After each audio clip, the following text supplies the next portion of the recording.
Hello दोस्तों। चलिए आज हम नई शुरू करते हैं अपनी नई वीडियो।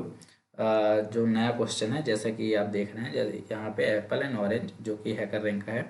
तो इसमें क्या दिया हुआ है कि जो रेड लाइन जो है वो क्या डिनोट कर रही है, the starting point of S, और टी जो डिनोट कर रहा है वो एंडिंग पॉइंट डिनोट कर रहा है। ओके। तो अब हमें जो एप्पल का ट्री है वो लेफ्ट में दिया हुआ है और जो ऑरेंज का ट्री है वो राइट में है। ठीक है। अब हमें क्या देखना है कि और हमें क्या दिया हुआ है। तो हमें दिया हुआ है कि एप्पल के जो पोजीशन जो ए है वो ए है, और जो ऑरेंज के जो ट्री है वो बी पे है।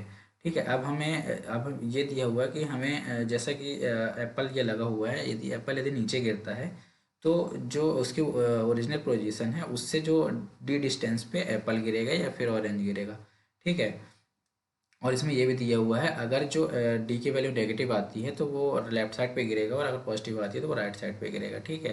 तो अगर हम इसको एग्जांपल के थ्रू समझें तो हमें ये दिया हुआ है कि जैसे देखिए, एस की वैल्यू कितनी है, 7 है, और टी की वैल्यू 10 है। और हमें जो एप्पल का जो ट्री है वो 4 पे है, और ऑरेंज की जो बी की वैल्यू दी हुई है वो 12 है।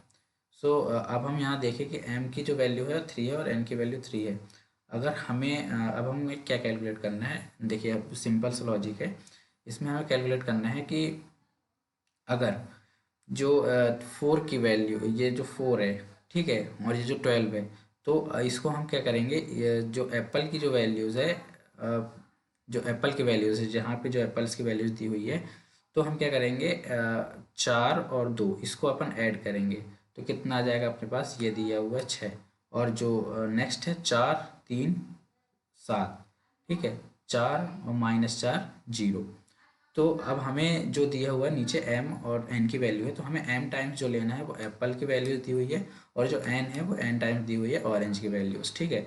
तो अब हमें कैलकुलेट कैसे करना है, जैसे कि यहाँ पे मैंने बताया कि हमें ए की वैल्यूज़ को जोड़ना है एप्पल के साथ, और जो बी की वैल्यूज़ है उसको जोड़ना है ऑरेंज के साथ। लाइक जैसे कि यहाँ पे देखिए, 12 और 3, तो 12 और 3 15, 12 और -2 तो 10, 12 -4 तो 8, ये दिया हुआ है। अब हमें क्या कैलकुलेट करना है, जैसे कि ये एस और टी जो स्टार्टिंग और एंडिंग पॉइंट दी हुई है, तो हमें जो एक नई लिस्ट में इसका जो सम या सम आएगा ए और पल्स ऑफ आई का, तो हमें क्या देखना है, इन दोनों का सम यदि एस और टी के बीच में वेरी कर रहा है कि नहीं। तो अगर हम यहाँ देखें 6, 7 और 0 है, तो अगर हम यहाँ पे देखें कि जो 6 है वो 7 पे नहीं है, लेकिन 7 जो है वो तो 7 पे है ही, और 0 0 10 पे नहीं है, तो हमें यहाँ से आउटपुट कितना प्रिंट करना है, 1।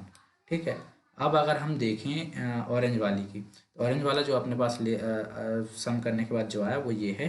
तो अगर हम इसको देखें 7 से 10 के बीच में कौन कौन सी वैल्यूज़ हैं, अगर हैं तो उसको प्रिंट करना है। तो 7 से अगर देखें तो 7 के बाद 8, तो 8 10, 7 और 10 के बीच में है।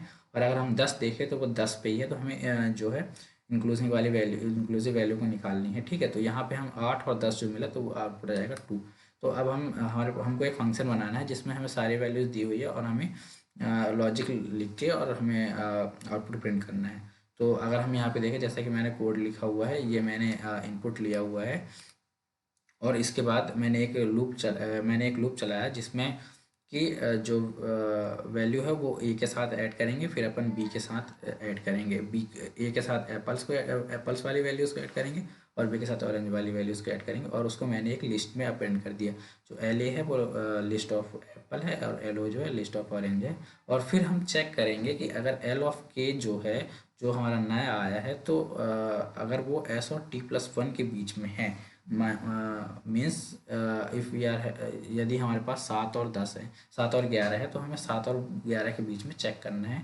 तो इसके लिए लूप चलाया, और इसके बाद मैंने इन दोनों यदि ये दोनों हैं तो उसको जो एस ए की वैल्यू है वो काउंट हो जाए, मतलब इंक्रीज हो जाएगी 1 से, और अगर नहीं है तो नहीं होगी इंक्रीज।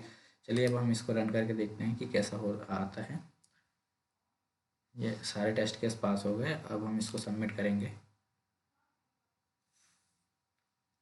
ये सबमिट हो गया। अब चलिए दोस्तों, अब आज के लिए इतना ही। अब हम मिलते हैं नेक्स्ट वीडियो में। यदि आपको सॉल्यूशन समझ में आया हो तो आप लाइक कर सकते हैं, शेयर कर सकते हैं, सब्सक्राइब कर सकते हैं। Thank you.